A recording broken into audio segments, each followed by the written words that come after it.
konstruksi rumah tangga. Pertama, sebagaimana firman Allah Subhanahu wa taala yang sering kita dengar, a'udzubillahi minasyaitonirrajim, ar-rijalu qawwamuna 'alan nisa.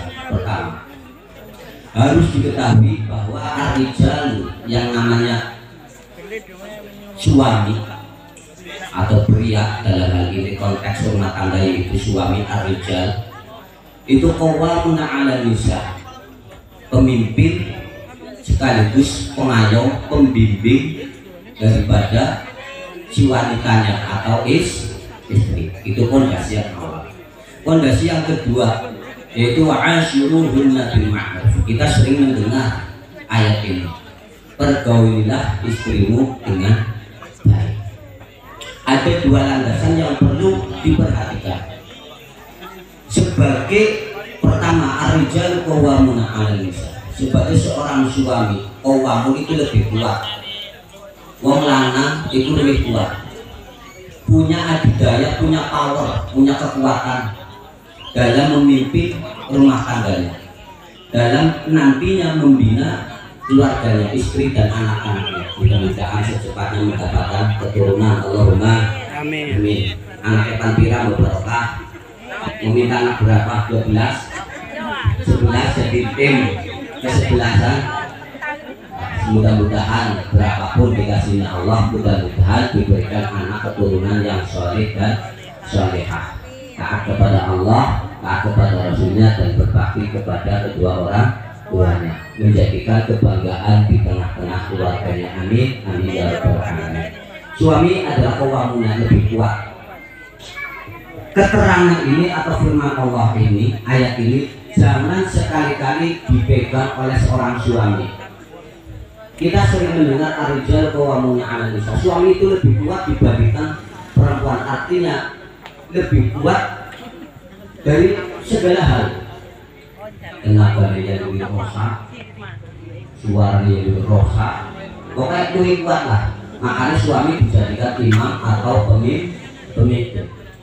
Nah, ini jangan sampai ayat ini dipegang oleh seorang suami.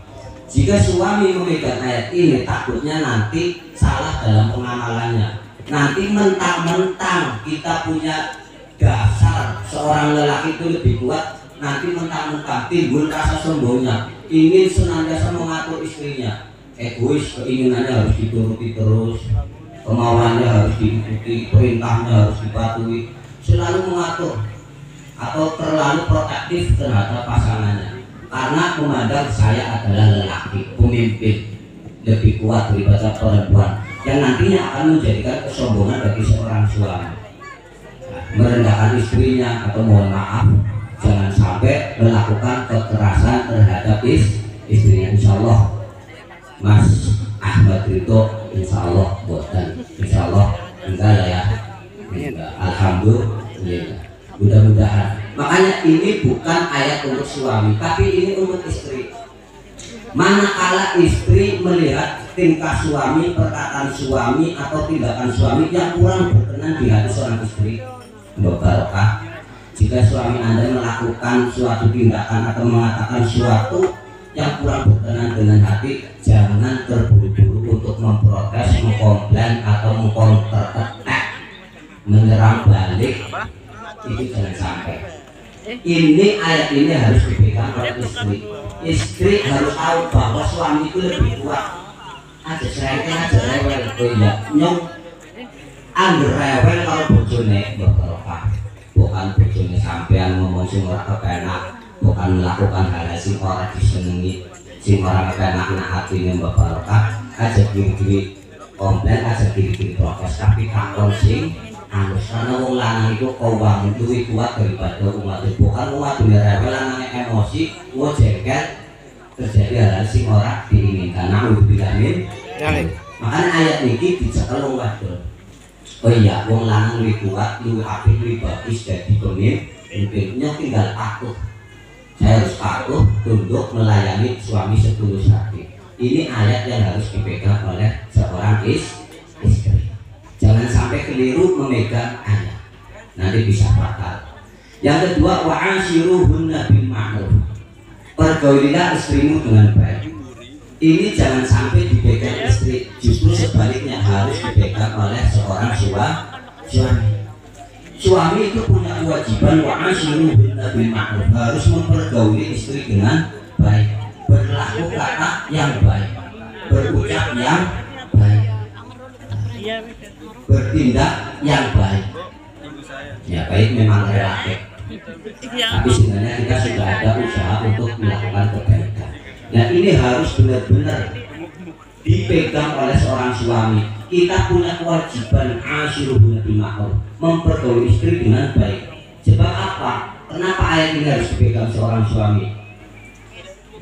Karena seorang istri itu tanggung jawab suami dunia dan akhirat. Jika seorang istri melakukan kesalahan-kesalahan, nanti ujung-ujungnya tetap yang akan disalahkan seorang suami. Jangan buru-buru memarahi atau mengatakan kata-kata yang kurang enak atau tindakan-tindakan yang kurang baik.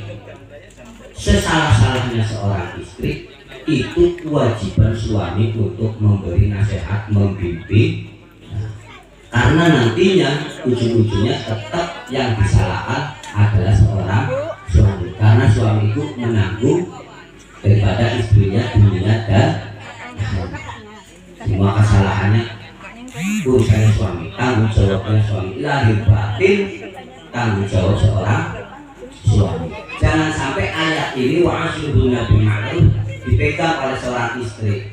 Jika ayat ini dipegang oleh seorang istri, nanti istri akan seenaknya sendiri. Jika suami, mohon maaf, dalam ekonomi ada pasang surut, ya Bu ya, ekonomi kadang ada pasang surut, siklusnya kadang naik, kadang turun, kadang naik turun. Nah, seorang istri harus sabar manakala siklus ekonomi kurang stabil. Nah, jangan hanya karena kurang ekonomi istri menggunakan ayat ini. Kamu sebagai suami harus mempergauli istrimu dengan baik. Lalu kamu sebagai suami, pernahkah memperlakukan saya dengan baik? Pernahkah memuji saya? Pernahkah berterima kasih atas pelayanan saya? Pernahkah membahagiakan saya? Pernahkah memberikan ini? Pernahkah?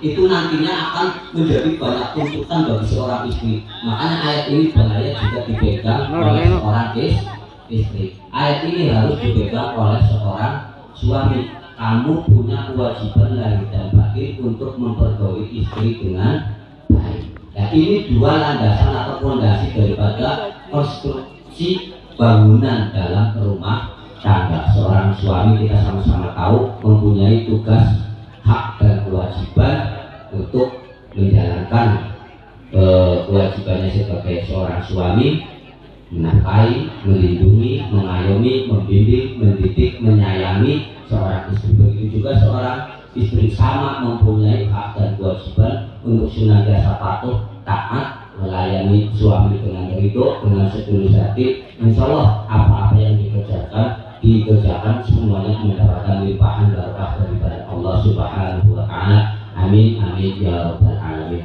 Demikianlah rangkaian sebelum dari saya. Mohon maaf bila ada banyak kesalahan buat untuk semuanya, Bapak dan Ibu sekalian. Yang terpenting kita semua dituntut untuk mendoakan, ini yang paling penting. Mudah-mudahan jenengan sedoyo dengan keikhlasan hati, mudah-mudahan ikhlas untuk mendoakan pengantin. Mudah-mudahan kedepannya, hari-harinya yang akan dilalui oleh pasangan pengantin baru ini senantiasa dalam bimbingan Allah Subhanahu wa Ta'ala, dalam lindungan Allah Subhanahu wa Ta'ala, dalam naungan rahmat dan barakah dari Allah Subhanahu wa Ta'ala, sehingga menjadikan keluarga yang sakinah, mawaddah warahmah, bahagia langgeng di dunia hatta akhirah. Amin amin ya rabbal alamin. Bismillahirrahmanirrahim. Amin.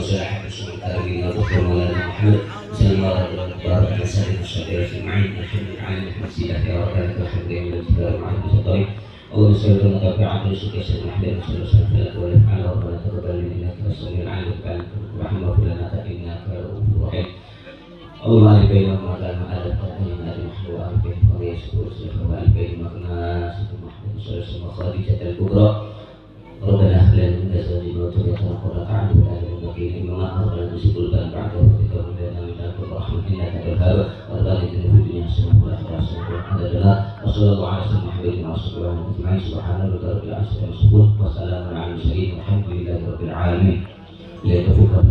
Assalamualaikum warahmatullahi wabarakatuh.